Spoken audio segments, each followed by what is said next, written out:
Christmas is a fresh new haircut. When your hair is on point, you can handle anything. But on a serious note, I wanted to sit down and talk about my Nobuy and kind of go over a few things and some things that I have learned since being on my 2-year Nobuy. This is a Nobuy Right For You? Some calling for open up the doors. I'm knocking on. I'm losing. Makeup is a non-essential and it's not as important to me as it used to once be. Though I love my makeup and I love everything beauty, my tastes and my patterns have changed the more time passes by on this Nobuy. If you are interested in hearing what I have to share, then just make sure to keep on watching. But first, make sure you guys subscribe by clicking that subscribe button. Also, while you're at it, be sure to turn on those notifications so that YouTube will notify you every time I upload. All you have to do is click the little bell and bam, you're good to go. Is a Nobuy right for you?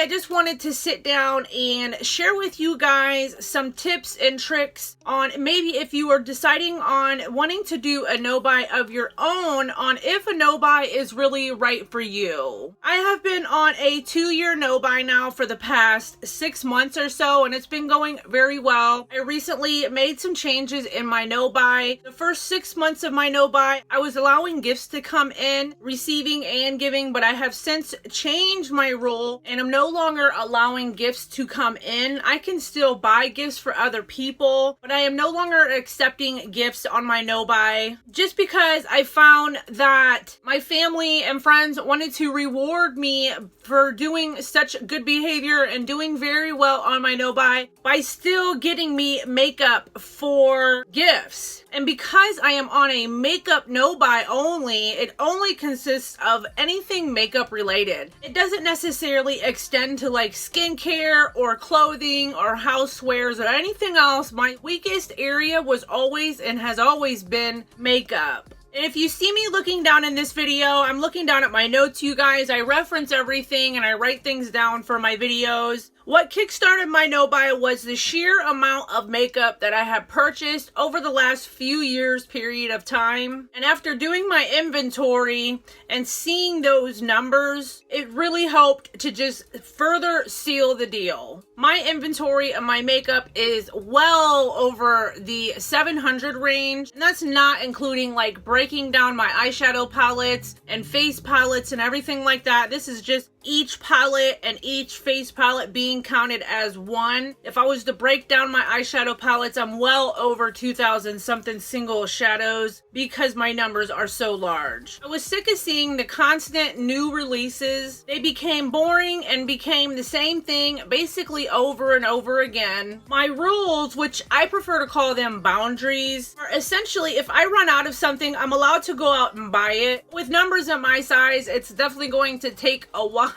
before I will even run out of basically every category of makeup that there is. Gifts were allowed for the first 6 months of my 2-year Nobuy, and I have since decided to no longer allow gifts just because friends and family who were very proud of me were purchasing and gifting me makeup still, and my inventory was constantly going up while on a Nobuy, and it just didn't seem right to me. That's why I am such an avid project planner, is because I'm wanting to work on getting my numbers down and see my inventory go down and not steadily increase. So starting from this month, June, I am no longer accepting gifts moving forward on my Nobuy. So I have 18 more months on my Nobuy. That will be no more gifts or no more anything makeup related coming into my collection whatsoever. Skincare isn't a part of my Nobuy, but that doesn't give me the justification to go ahead and go out and splurge on a whole crap ton ton of skincare. I have to stay conscious of any and all purchases I do moving forward. And honestly, it's been really great. It's been such an eye-opening experience, and it has helped me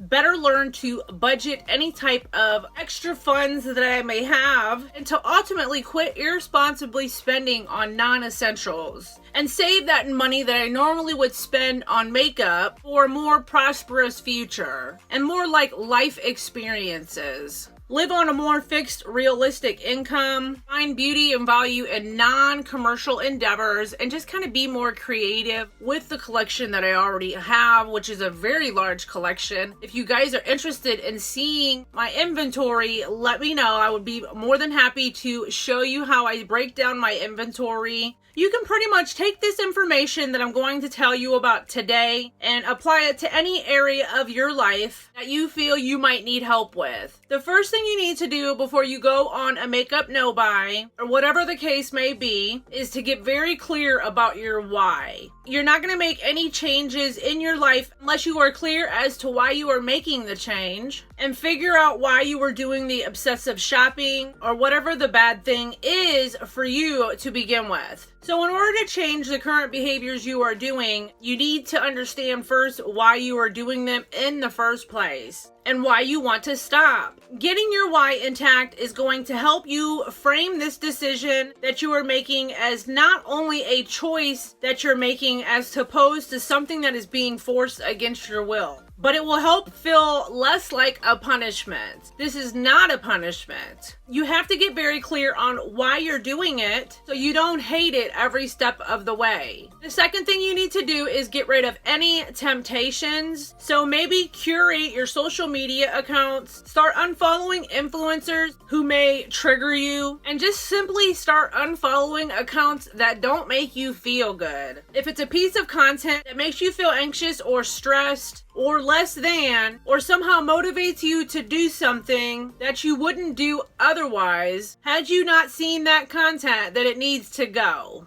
And that's true for every aspect of your life. Don't let anything into your physical space or your digital space that isn't serving you. This is particularly important when it comes to a makeup no-buy, because you can go into this with all the right reasons and all the right intentions and the conscious decision involving your money and makeup. But companies are 10 steps ahead of us all the time. They work around the clock to figure out how to get your money. Start looking at it like, girl, they want your money. As my girl Whitney Hendricks would say. She is where I got my inspiration to do this type of a video, so of course she will be linked down below. You want to start looking at it as they are basically trying to get your money. And I don't know many people who want their money messed with. So this way, you're putting the situation in your hands, and you're making a conscious decision, and you're taking actions surrounding that. So unfollow Trend Mood, Hot Fire Makeup, whatever the case is. Unfollow any triggering accounts, any influencers who may trigger you. Even if it's an influencer who is just pushing shopping a little too much or doing a lot of haul videos. Shopping is not a personality. It is not a content strategy. Yet it's the most popular and widely used content strategy on YouTube and Instagram. Change the type of content that you are consuming. Replace your bad habits with good habits. You don't get rid of bad habits, you replace them. Figure out what type of makeup user or wearer you are. Once you have a clear idea of the way you actually interact with makeup and the way that you wear it and the times that you wear it and what its usefulness is in your life, it's a lot harder for companies to sell you on the ideal that you need shit you don't need.